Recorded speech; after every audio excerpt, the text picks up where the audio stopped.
മുറിഞ്ഞുപോയ കൈയും മൂത്രത്തിലെ ചോരയും ആശുപത്രി വരാന്തകളിൽ ജീവിതം ഇരുണ്ടകാലമായി പോയ കുറച്ച് അത്താഴപ്പെട്ടിന് മനുഷ്യാത്മാക്കൾ കേരള മനസാക്ഷിയുടെ കൺസേൺ ആകുന്ന ഒരു പരാജയകാലമാണ്.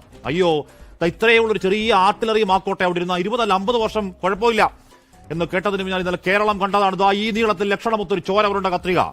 ആ ഡോക്ടർമാർക്കൊന്നും പിഴവില്ല, ഉപകരണങ്ങളൊന്നും കാണാണ്ടായില്ല. ഏതോ നഴ്സ് വേറൊരു ഓപ്പറേഷൻ കൂടി പങ്കെടുത്തിരുന്നുവെന്നാണ് അന്വേഷണ റിപ്പോർട്ട്. ആ പാതകമത്രയും ഏതോ പാവം കൊച്ചിന് തലയിൽ വെക്കാനാണ് അണിയറയിൽ കീമാ പണി. പ്രോട്ടോകോൾ പോലും പാലിക്കാൻ ആശുപത്രിയിൽ ആളില്ലെങ്കിൽ അതാണ് ആരോഗ്യമന്ത്രി. സിസ്റ്റം പരാജയം. അതിന് മാധ്യമങ്ങളുടെ മണ്ടക്കോട്ട് കയറിയാൽ പരിഹാരമാണോ?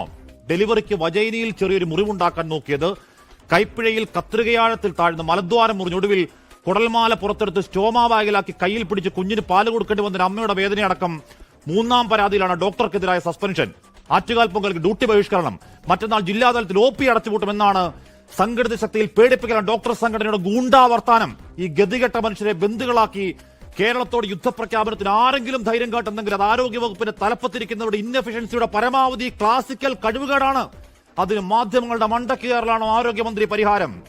ആടിയുലയുന്ന കപ്പൽ, ആ സിസ്റ്റം പരാജയം, കൊലയ്ക്ക് കൊടുത്ത് അനാഥമാക്കിയത് വേണുവിന് 2 പെൺകുഞ്ഞുങ്ങൾ, ആയുഷ്കാലത്തെ കൈമുറിച്ചു കളഞ്ഞ 9കാരി. ആ ഗതികേടിന്റെ വേദനാപെരുക്കങ്ങൾക്ക് മുന്നിൽ ഏതോ കുത്തക സഹായം, പ്രതിപക്ഷം, കനകോലു എന്നൊക്കെ രാഷ്ട്രീയ വെടലവർത്താനം പറയല്ലേ. അത് മനുഷ്യവിരുദ്ധമാണ്. പാവങ്ങളുടെ പ്രാക്ക് കിട്ടുന്ന അപരാധപ്പണിയാണ്.